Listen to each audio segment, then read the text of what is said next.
Leitura do CNN. Você rumo ao cartório dos seus sonhos com o notário. Livro 3. Do acervo das serventias. Título 1. Dos livros. Capítulo 1.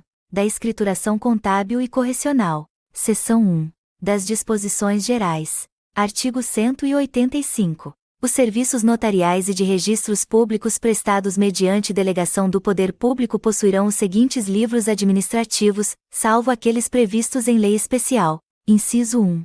Visitas e correições. Inciso 2. Diário auxiliar da receita e da despesa, e, inciso 3. Controle de depósito prévio, nos termos do que este Código de Normas dispõe sobre o depósito prévio de emolumentos. Artigo 186. Os livros previstos neste capítulo serão abertos, numerados, autenticados e encerrados pelo delegatário, podendo utilizar-se, para esse fim, de processo mecânico de autenticação previamente aprovado pela autoridade judiciária competente na esfera estadual ou distrital. Parágrafo único. O termo de abertura deverá conter o número do livro, o fim a que se destina, o número de folhas que contém, a declaração de que todas as suas folhas estão rubricadas e o fecho, com data, nome do delegatário e assinatura. Artigo 187. Com exceção do livro de visitas e correições, a responsabilidade pela escrituração dos livros referidos neste Código de Normas é do delegatário, ainda quando escriturado pelo seu preposto. Parágrafo único. O livro de visitas e correições será escriturado pelas competentes autoridades judiciárias fiscalizadoras e conterá 100 páginas, respondendo o delegatário pela guarda e integridade do conjunto de atos nele praticados. Artigo 188. Os delegatários de unidades cujos serviços admitam o depósito prévio de emolumentos manterão livro próprio, especialmente aberto para o controle das importâncias recebidas a esse título, livro em que deverão indicar-se o número do protocolo, a data do depósito e o valor depositado, além da data de sua conversão em emolumentos resultante da prática do ato solicitado, ou, conforme o caso, da data da devolução do valor depositado, quando o ato não for praticado. Parágrafo único. Considerando a natureza dinâmica do livro de controle de depósito prévio, poderá este ser escriturado apenas eletronicamente, a critério do delegatário, livro esse que será impresso sempre que a autoridade judiciária competente assim o determinar, sem prejuízo da manutenção de cópia atualizada em sistema de backup ou outro método hábil para sua preservação. Artigo 189. O livro diário auxiliar observará o modelo usual para a forma contábil e terá suas folhas divididas em colunas para anotação da data, da discriminação da receita e da despesa, além do valor respectivo, devendo, quando impresso em folhas soltas, encadernar-se tão logo encerrado. Artigo 190. A receita será lançada no livro diário auxiliar separadamente, por especialidade, de forma individualizada, no dia da prática do ato, ainda que o delegatário não tenha recebido os emolumentos, devendo discriminar-se sucintamente, de modo a possibilitar-lhe identificação com a indicação, quando existente, do número do ato, ou do livro e da folha em que praticado, ou ainda o do protocolo. Parágrafo 1º. Para a finalidade prevista no caput deste artigo, considera-se como o dia da prática do ato da lavratura e do encerramento do ato notarial, para o serviço de notas, o do registro, para os serviços de registros de imóveis, títulos e documentos e civil, de pessoa jurídica, o do registro, para os atos não compensáveis do registro civil das pessoas naturais, e para seus atos gratuitos, o do momento do recebimento do pagamento efetuado por fundo de reembolso de atos gratuitos e fundo de renda mínima. Parágrafo 2º. Nos estados em que o pagamento dos emolumentos para o serviço de protesto de título for diferido em virtude de previsão legal, será considerado como o dia da prática do ato da lavratura do termo de cancelamento, o do acatamento do pedido de desistência e o do pagamento do título, se outra data não decorrer de norma estadual específica. Parágrafo 3º. Os lançamentos relativos a receitas compreenderão os emolumentos previstos no regimento de custas estadual ou distrital exclusivamente na parte percebida como receita do próprio delegatário, em razão dos atos efetivamente praticados, excluídas as quantias recebidas em depósito para a prática futura de atos, os tributos recebidos a título de substituição tributária ou outro valor que constitua receita devida diretamente ao Estado, ao Distrito Federal,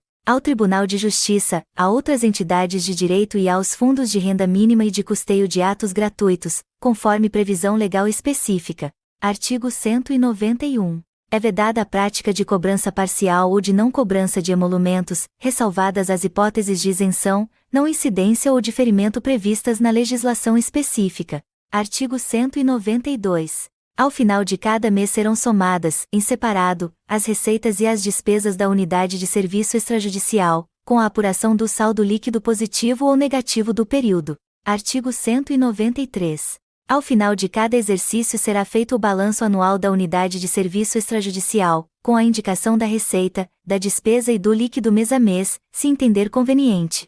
Parágrafo único. O requerimento de reexame da decisão que determina a exclusão de lançamento de despesa deverá ser formulado no prazo de recurso administrativo previsto na Lei de Organização Judiciária Local ou, caso inexista, no prazo de 15 dias contados de sua ciência pelo delegatário. Artigo 194.